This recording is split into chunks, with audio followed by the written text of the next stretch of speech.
Hello, welcome to Perfecting the Wire Spiral. I'm Lisa Niven Kelly, and we're just going to do a quickie here on tips and tricks to getting your wire spirals perfect. So you can see here I've got a couple different designs, and these are the tools that you need for spiraling. 3 basic wire working tools: a good flush cutter, chain nose, and round nose. I'm going to be working with 20 gauge today, just it's a nice medium gauge to practice this on. So let's get started. I'm going to show you 2 different spirals.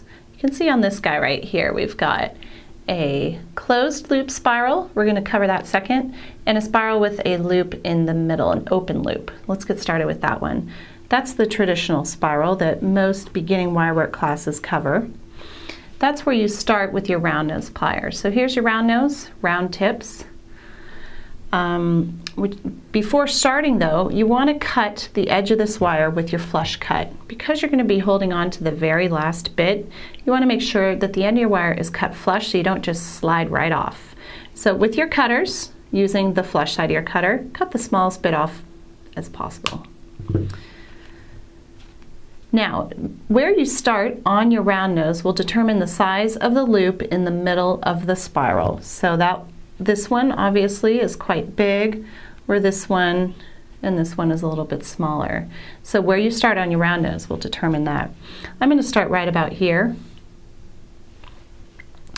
Grab the wire. You want to make sure that the wire is within the jaw of your pliers, just like making a basic loop. If it's poking up at all, even just a little bit like that, so you can feel it scratch, you'll make like a teardrop shape in the middle. And because you're basing your entire spiral around that center loop, you'll make a teardrop shaped spiral. So to ensure that it's round, hold the wire within the jaw of the pliers, feeling on top, making sure it's not scratchy. And just like, again, making a basic loop, you want to roll away from yourself. So I'm going to hold the wire here and press with my thumb as it comes around to make sure that it really takes on that shape. Now, just like before, roll away from you until you get about a half a turn, maybe a couple of scoots. Now turn so you can see it this way. And I really watch it come around. When it's about halfway around, shift your hand and shift your fingers out this way so that it comes around really wide and then tucks. You can see how that's much more rounded than it was before. Once it's overlapped, you're pretty much done with your round nose. Pick up your chain nose, and you want to hold this within the jaw of your pliers.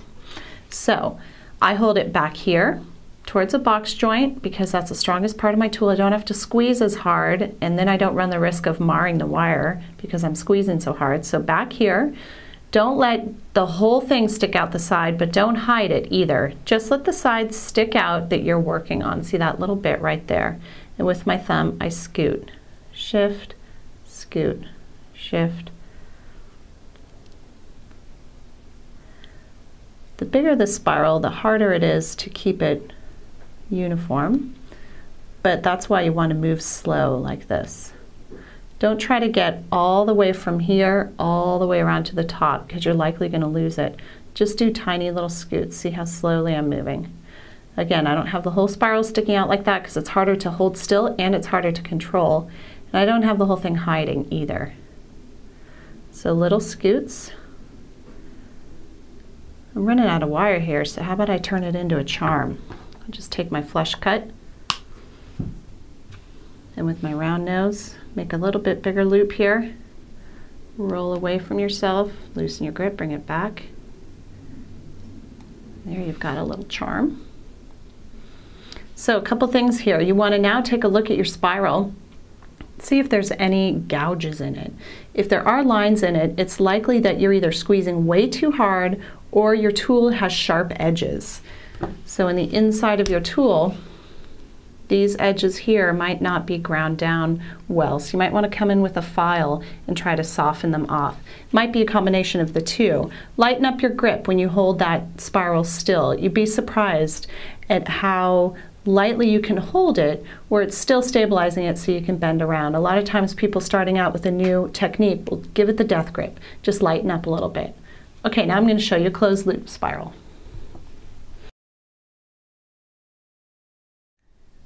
Here's a head pin I made with a closed loop spiral at the bottom.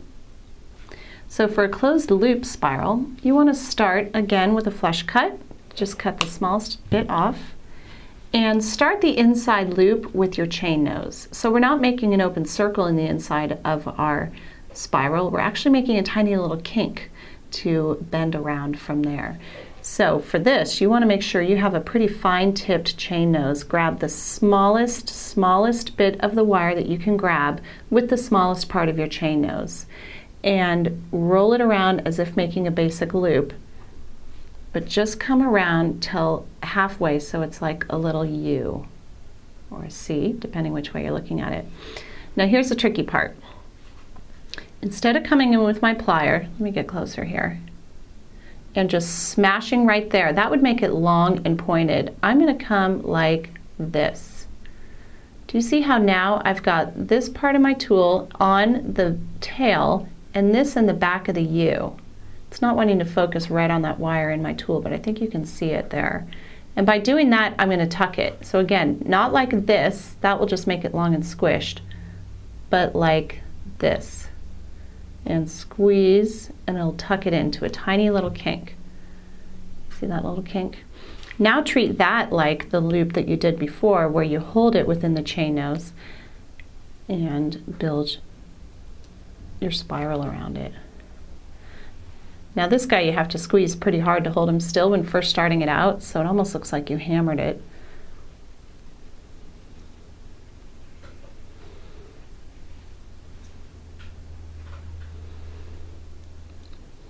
That's working out pretty good.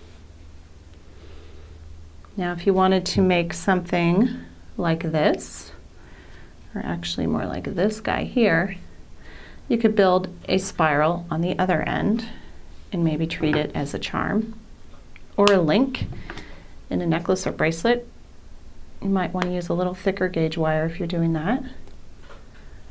Here we go with the tuck.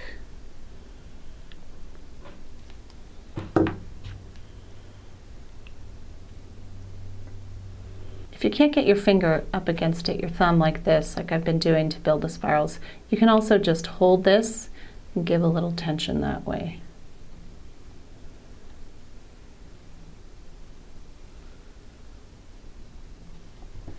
So there's just a quickie with spirals. Remember, if you're getting a lot of gouges in your spirals, you're squeezing too hard with your chain nose, or you're working with a cheap old pair of beat up chain nose, you want to use some good quality tools here. The design ideas are limitless. Have a great time.